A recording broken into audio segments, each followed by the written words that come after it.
Well, good morning everyone and welcome to the show. Today we have a Toyota Sequoia, an 04 Toyota Sequoia. Some of you guys asked that stuff. I'm gonna try to remember. The reason why we wanted to bring this one to you is because this one has the old school JBL system in it. Not that it sounded bad, it was just the speakers all fell apart. Let me show you what I'm talking about.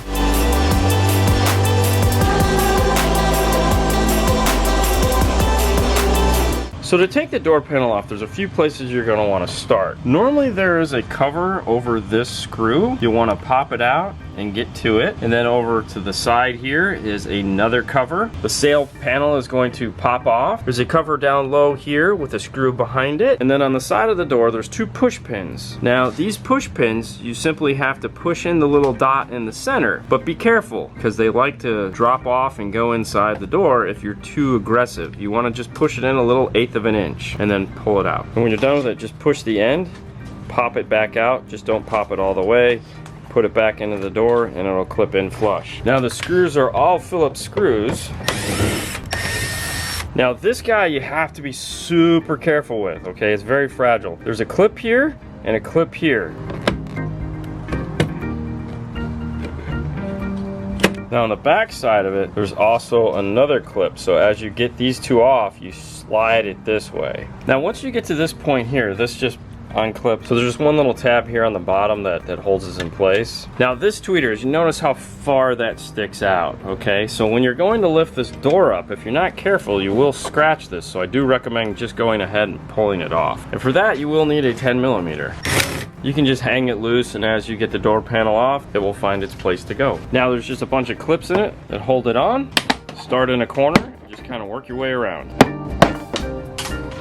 Did you see that? That's the grill for the factory speaker. It falls right off. Now you're gonna wanna lift this angle up first, and just kind of add an angle and then slide it back. You can also push this up and out. Just be careful, these front clips. It is metal.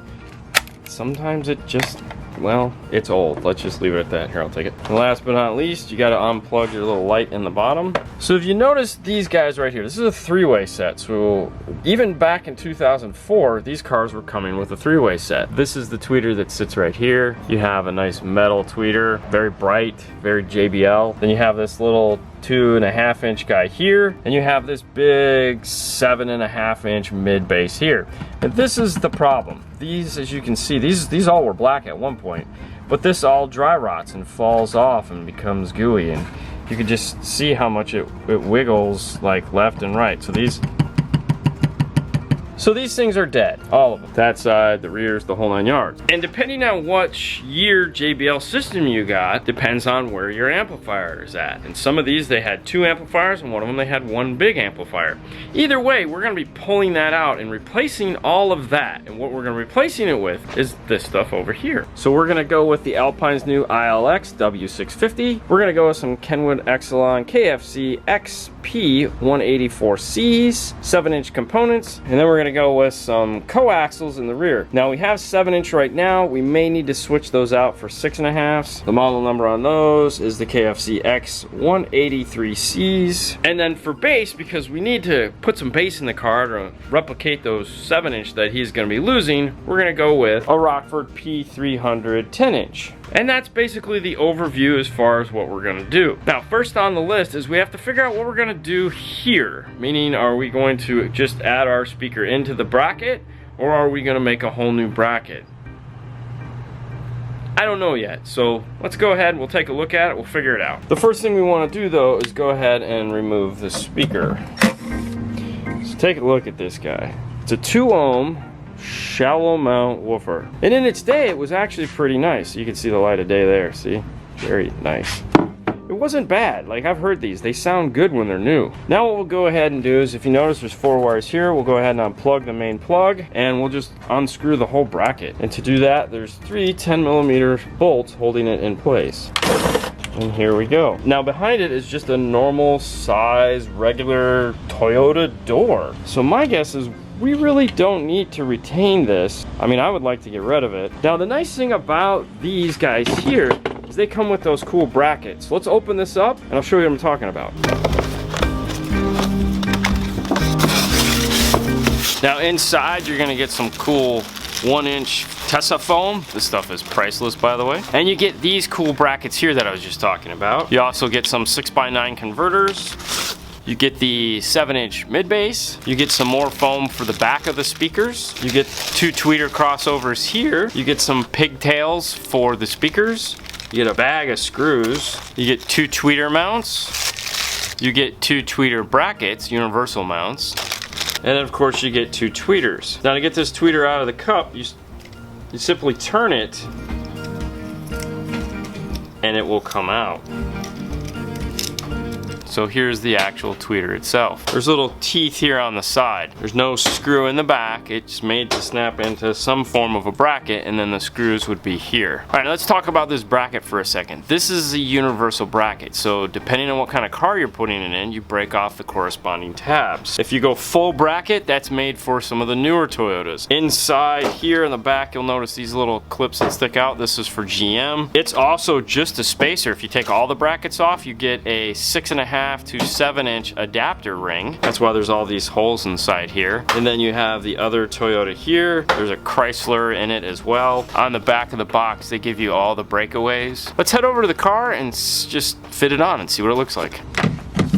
Now lining up the top screw hole, we can still see the 2 bottom screw holes, which means it's not gonna fit retaining the screw holes that are provided for you. However, all is not lost. You could simply drill new screw holes and still use this bracket because it's big enough. It's covering this giant hole. So we're gonna think about that and what we wanna do there for a minute or two. But Fernando's gone ahead and he's removed the back door. Basically it removes the same way as the front door, so if you're trying to get one of these off, it's the same. But what we have in the back door is a 6.5-inch coaxial. Now it's not bi-amped, it simply has 2 wires. We have a tri-mount just like the front. However, this also will just unscrew, and a 6.5 more than likely will go right in. So we're gonna go ahead and pull the speaker out, and then we'll see what this looks like on the rear door. It's got a nice beefy magnet on it. Like I said, this was a good sounding system. So let's test this guy. What do you got?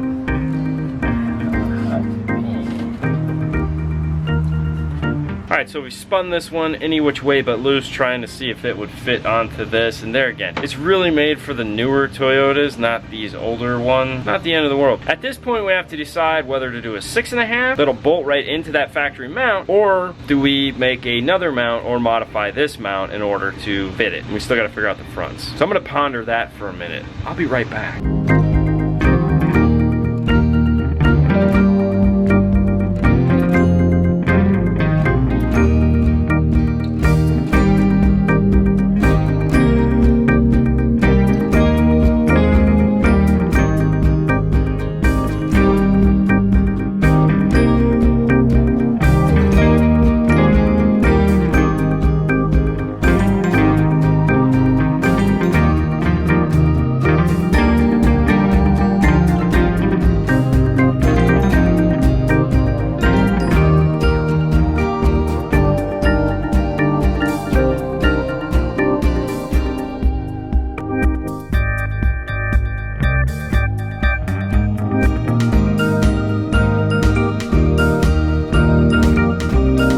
So the factory tweeter, as you saw, basically just has one screw that holds it in place, and then it falls right out. Tiny tweeter. We wanted to replicate that, so what Fernando came up with was mounting the speaker cup that they gave us. They just do 2 screws. We wanted a screw in the center, so we drilled it. Then we had to countersink it because otherwise the tweeter wouldn't fit back in because of the head of the screw. Then they give you some speed clips. These are the screws that they provide for you, so we're able to go back into the factory mount. Now we just twist the tweeter in like this one here. We'll go ahead and remove this wiring off of here because we can use their plug.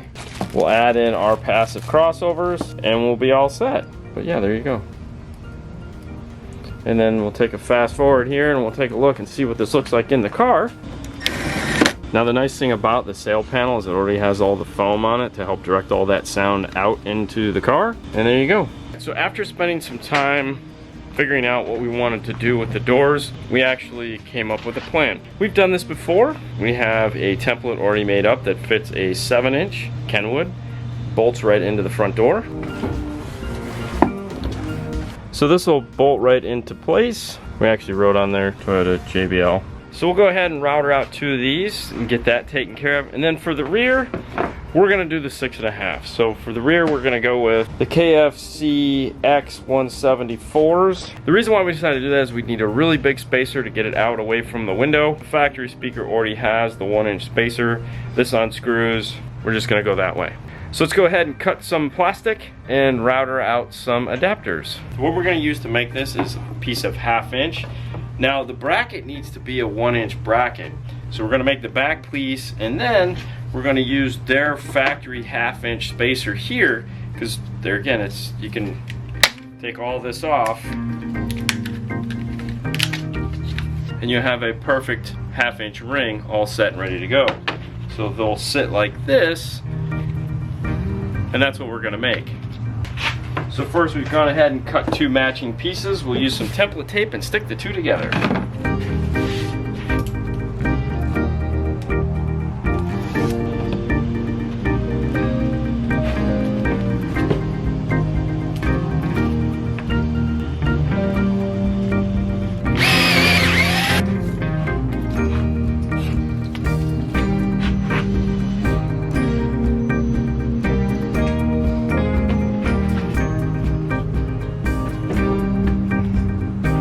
Alright, so what we got going on is we have our 2 pieces of 1/2 inch attached to our template, attached to our Mobile Solutions animal shield.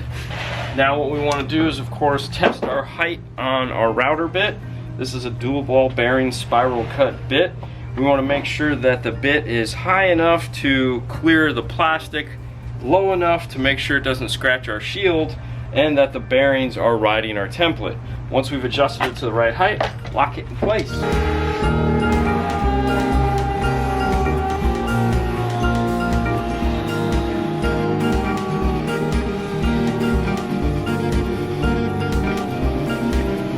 Now all we want to do at this point is remove it from our router shield, leaving the template on, because we want to make sure we drill the holes. And always remove your tape. Now we can remove our template. So years ago when we made this, what we did is we flipped it over, and on the back here you could see this lip. Remove the lip, so we just cut that off, sanded it nice and flat. Then we mounted this to our plastic, and we made this half of it here. Then we flipped it, screwed it back down, and we made the other half of it. This area here that is this growth off of it, we just flipped it. We came up with this, we gave it back to the customer, but now we have a cool template. Now speaking of sanding, let's go ahead and sand this so it's nice and round. So even though they give you foam in the box, we're gonna go ahead and use our own, because this is a 1/32 foam, which is a little bit thinner than theirs, and we just want a gasket between these 2 pieces of plastic. Now we'll go ahead and line up our screws with the holes we've already drilled. Alright, so there we go. We screwed it from behind, because if we screwed it from the front, those extra screws would stick up on here, and that wouldn't give us a nice flat for our speaker. Now we can go ahead and use their foam on the back and on the front. So take yourself a marker and line up where these screw holes go before you put the foam on. You see, I started and then I remembered, because once you put this foam on, you cover up all these holes. So we've marked the areas that we're going to be putting our screws in. The other thing to keep in mind too is to not try to put the screws in the same holes as the screws you put in from the bottom. Alright, our panel is all set and ready to go. We can go ahead now and get these things wired up and get them into the car.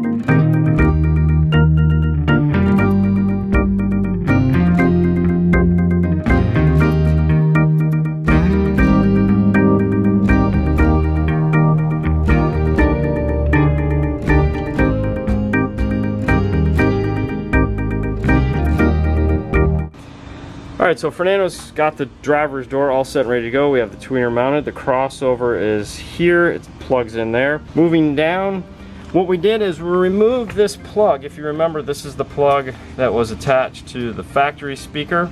It had 4 wires. This guy right here, Now, there's 4 wires that go into this because of the 4-channel amp. 2 of the wires are going to the mid bass, the other 2 wires are going to the little 2-inch. As we said, the tweeter and the 2-inch are on the same channel. We want ours to be on the same channel, so we took the wires that we're using for the 2-inch, which are the yellow and red, and we've lengthened them and attached them to our 7-inch mid-range. Now we have this speaker all set and ready to go. We can go ahead and get this door panel back on.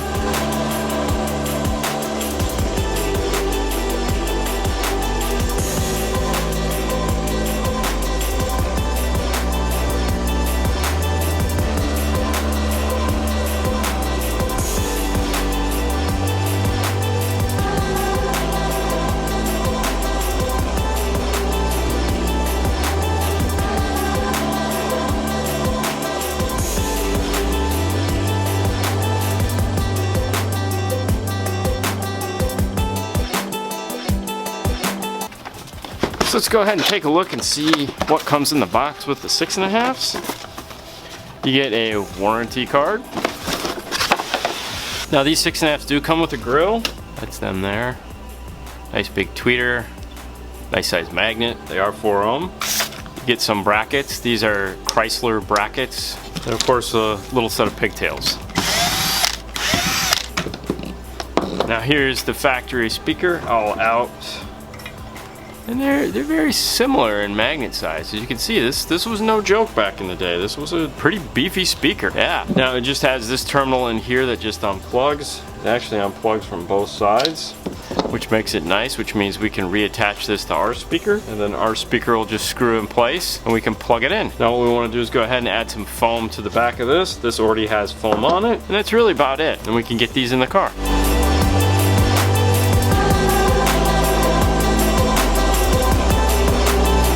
So like we said, it'll just plug right in, all good to go there. Now all we gotta do is get the door panel back on, and that'll make one more speaker all set and ready to go. So now that we have a plan for the speakers, we need to come up with a plan for this radio, and that is figuring out where everything is located. Looking at this, since how this one is 4-wheel drive, I'm gonna guess that the amplifier isn't located here, because that's typically where it's at, but if this is 4-wheel drive, it can't be there. So we're gonna start by pulling these 2 screws here. Now if you have 3 knobs across the front here, go ahead and pull those. They're going to be screws behind each one of those knobs. If you pinch right here and here and give it a little pull, it'll come right out.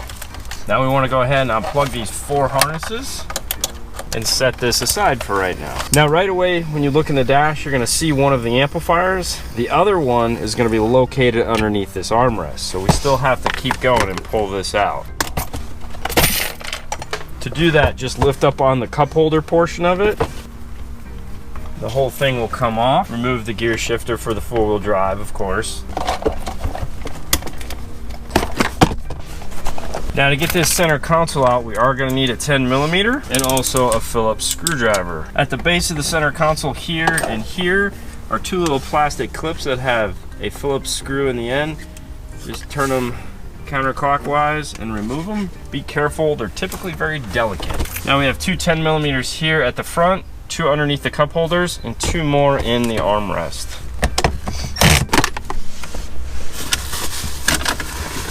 Now you can grab where the cup holders are and just kind of lift this thing up, pull it back a little bit. There'll be 1 main harness, clip on the bottom, clip it, pull it forward. And now we've exposed our 2 amplifiers. This one is going to be for the rear speakers, and this one here in the dash is going to be for the front speakers. Now on the amplifier itself, there's essentially 2 plugs. You have your input here, and then the bigger one on the other side is your output. A couple 10mm bolts are holding it in place. We can go ahead and remove those. And then there's a couple screws in the dash here, and over here we can remove those and take this one out. And of course the radio is being held in by 4 10mm as well.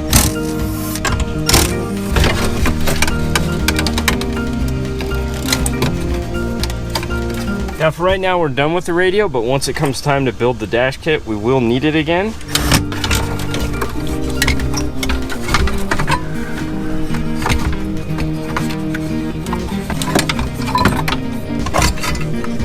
So here are the 2 amplifiers. The one in the dash is the bigger of the 2 because it is powering the 6 speakers up front. So how it's divided up is the tweeter and the mid-range are on 1 channel.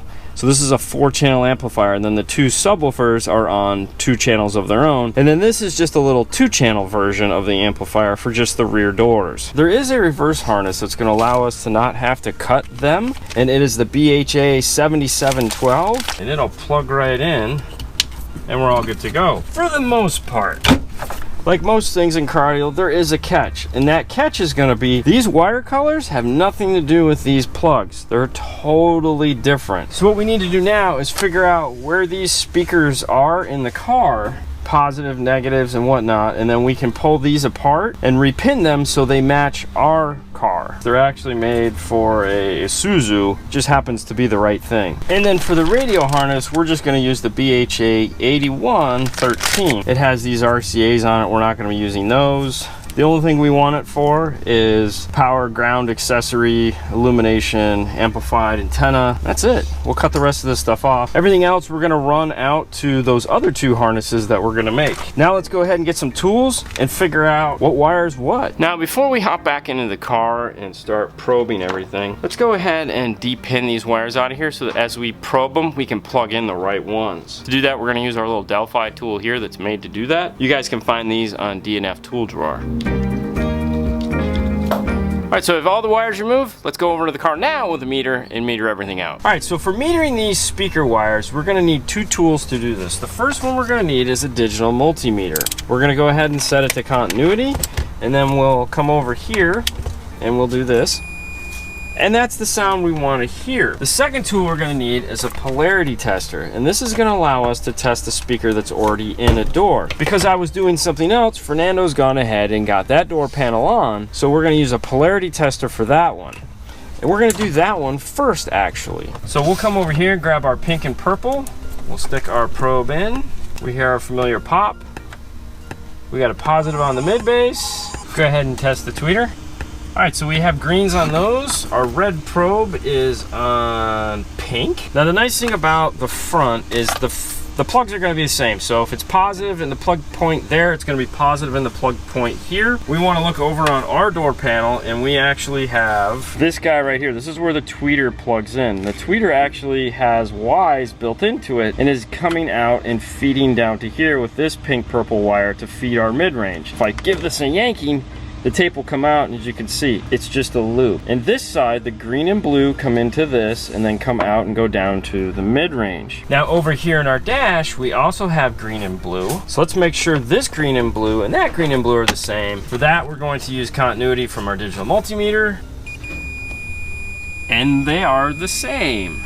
So now we know what the front 2 speakers are. So the first thing we want to do is take our harness that we pulled all the pins out of, grab our grays and our whites. In the first 2 spots here, the second spot will be white, the first spot will be gray, and then on the bottom, we'll flip it and put the black stripes underneath them. And there we go, now we have a harness.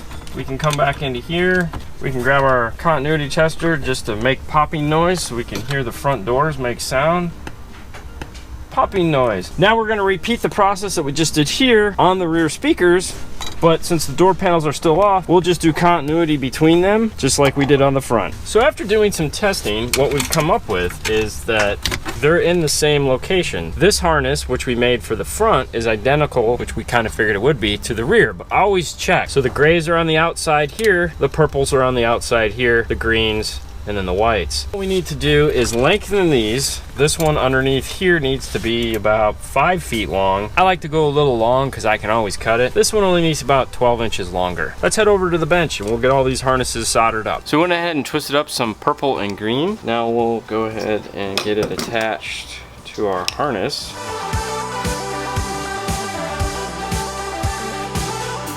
And then we'll do the same with our fronts. Now if you are going to tape over your solder points like this, wait until your shrink wrap has cooled. Don't tape over the hot shrink wrap.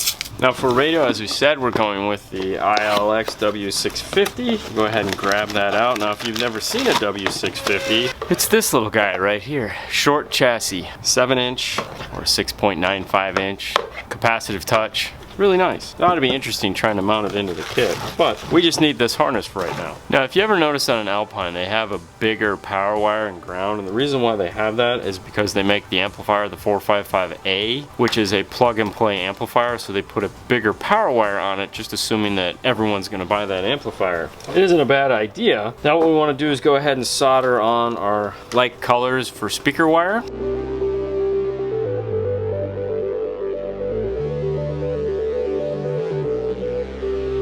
Now that we have those hooked up, we'll go ahead and let the shrink wrap cool off before we finish taping it up, and we'll address the other wires that are on the harness. Now, an Alpine has a blue and a blue with a white stripe. The blue is going to be for an amplified antenna. The blue with the white stripe is going to be a remote turn on going to the amplifier. In this case, the P312 we're putting in for subwoofer. There's an orange-white. This orange-white in everyone else's world is illumination, including this harness here. But for Alpine, orange-white is backup camera. Backup camera on everyone else's radio is a purple white. Now he's not getting a backup camera at this time, however he may decide to get one down the road. When we have that, we go ahead and we always extend out backup camera wire so that we don't have to cut into our harness again. So we'll go ahead and add in a piece of purple white, that way we won't have to think about it later. Now the other color that is different on a Alpine as opposed to everyone else's is their emergency brake wire. Their emergency brake wire is this yellow blue wire right here. Even though this unit doesn't have a spinning media or anything like that, Alpine does put a brake wire on this because they don't want you necessarily getting into all the menus while you're driving down the road. So make sure you hook that up to something so you're not locked out. Now, because we are lengthening also the reverse, now we want to make sure we go in and add an accessory wire and also a ground.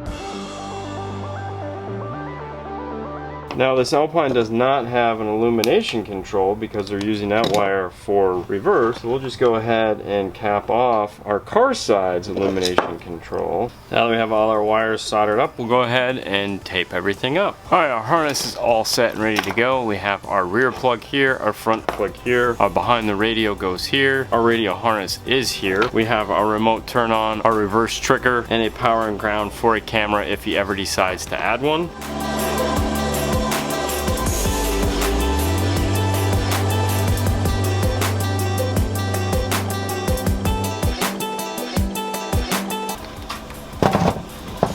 For this, we're going to need the factory radio, and really all we need it for is for these brackets off of here. Now, it does have a Phillips screw on it, however, good luck getting that off. I suggest using an 8mm.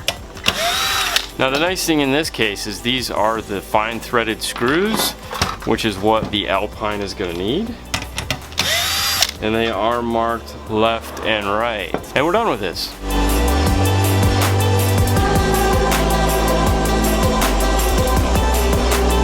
Now for a kit, I like to use the Metra 958202. And using the term kit is kind of, well, it's not really accurate. All it is two little, what I call wings. It's these little guys here that finish off the radio. So what you do is you actually mount this onto your radio.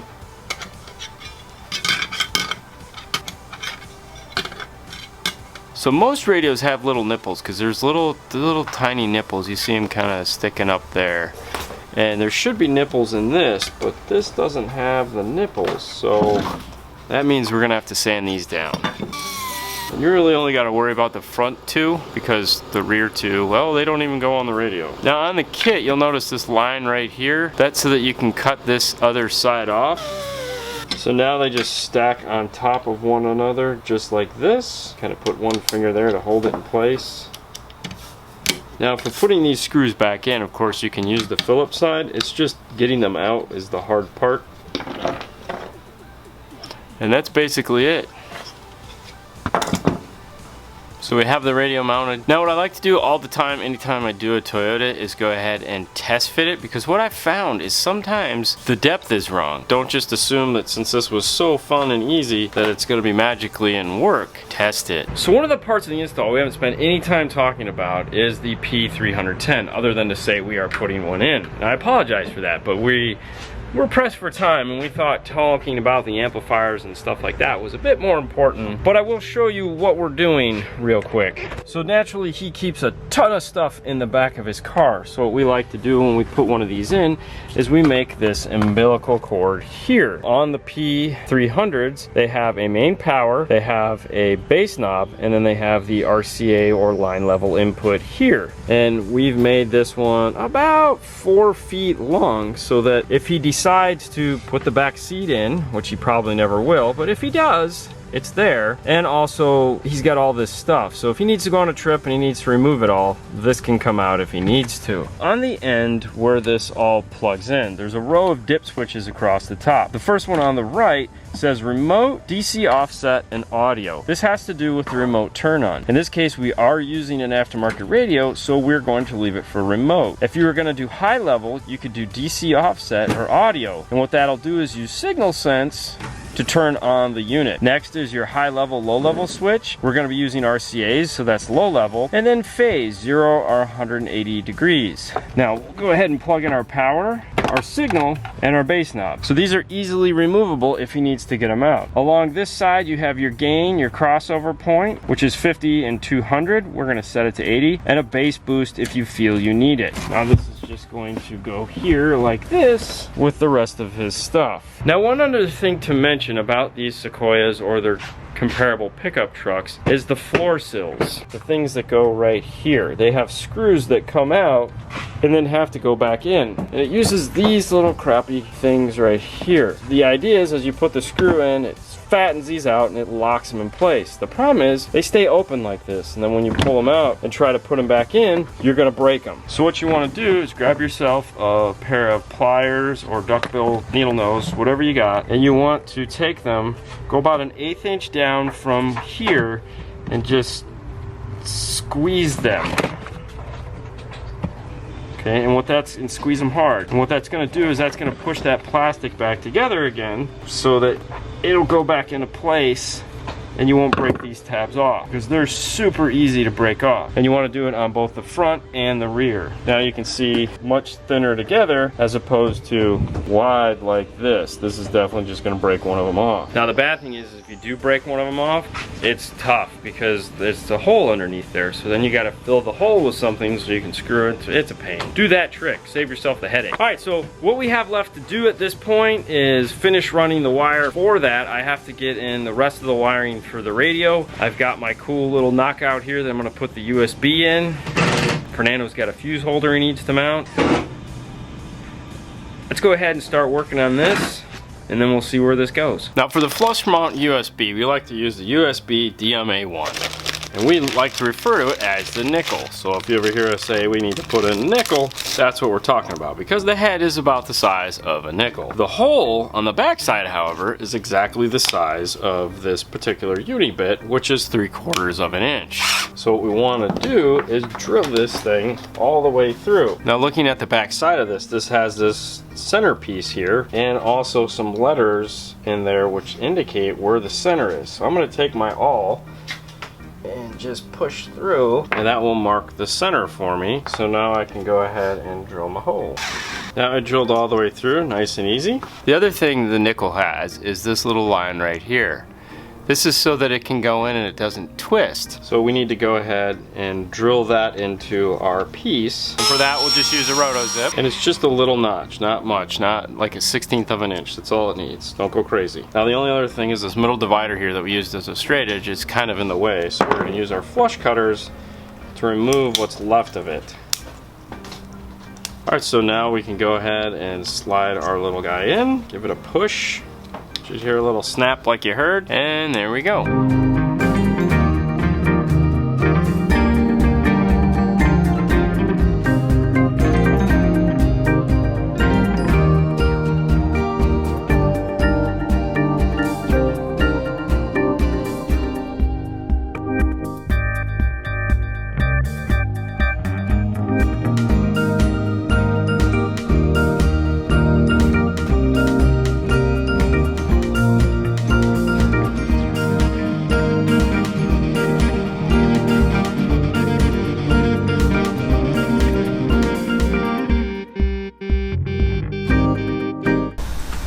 just follow along the main harness, come back and plug it in, and that's this all set and ready to go. Now, we also have to add in a USB for CarPlay Android Auto. So what we want to do now is there's two little spots right here.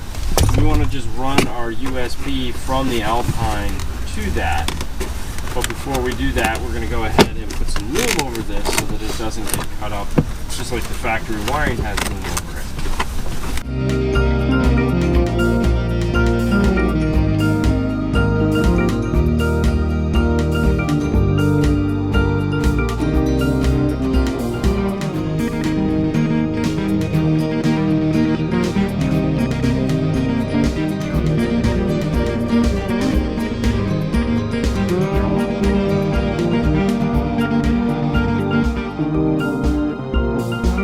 Fernando's over here running the power wire. He's kind of in my way for what I need to do next, which is run the Bluetooth mic. So I thought I would go ahead and do some testing on the radio. One of those things is testing to make sure everything works. In this case, this does have a power antenna that goes up and down. I want to make sure that functions. When I plug in my radio,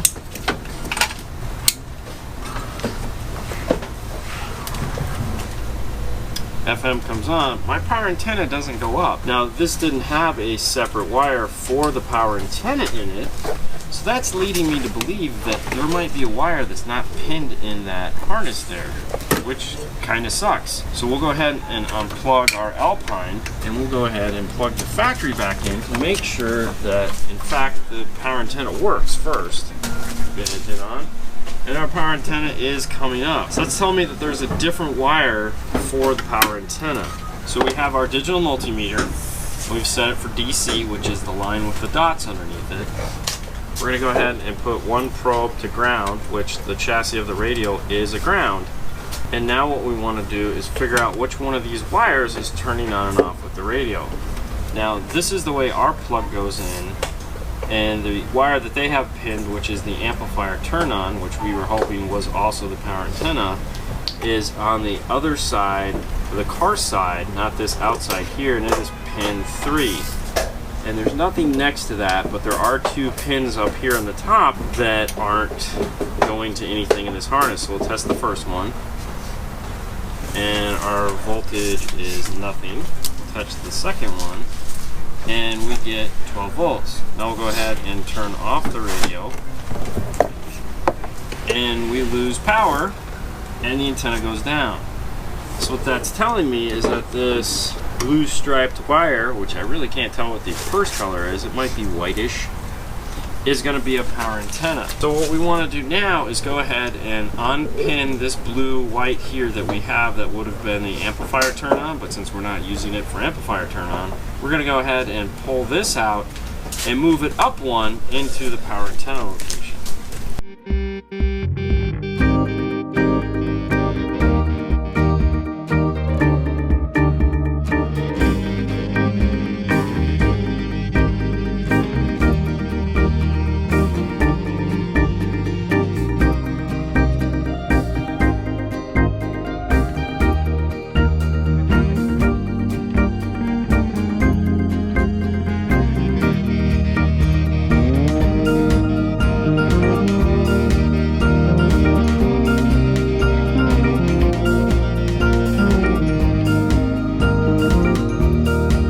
So we have our fuse mount in. What we did is a basic S-bend onto the factory bolt. Real popular, makes the fuse holder, well, it mounts it in place. We got our red heat shrink on there, so it's very obvious that it's a power wire. And since he was out of my way, I was able to go ahead and get the RCA ran over, get the base knob mounted. Everything is in the dash now, so all we need to do is plug everything in. Yay.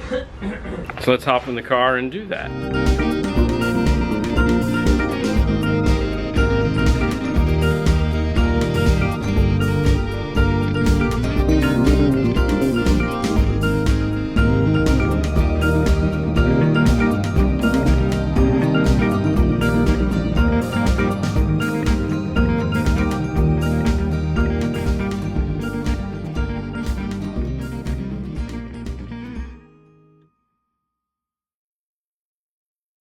Alright, we got the radio in, we're testing all the speakers. You hear that popping sound, that means one thing, polarity test.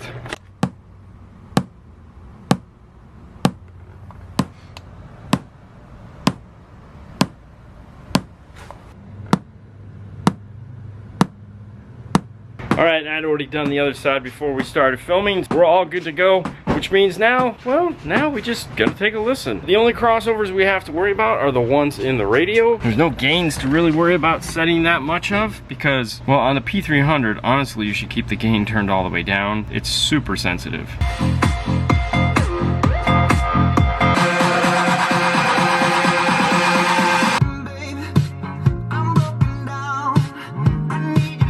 Alright, so even though this is just deck power, we want to make sure we set the high pass filters at the radio, since these are the 7-inch and they're only using deck power and we want to get some decent front bass out of them. We've gone ahead and crossed them over at 60 Hertz at 18 dB. The rear 6.5, so we've moved that up a little bit. It's at, I'm settled on 100. The rear sub has a crossover on it, so we've just left that alone, let that be its own thing. Yeah, sounds good, not bad. Well, we hope you enjoyed this one, showing you how to bypass these little cool JBL amplifiers if you should ever run across something like this Sequoia or compatible pickup truck. You'll know what to do. Did you have fun? Oh, I have a blast. Well, end the show, please. All right, on to the next one, guys. There you go. See you guys later next time. Bye.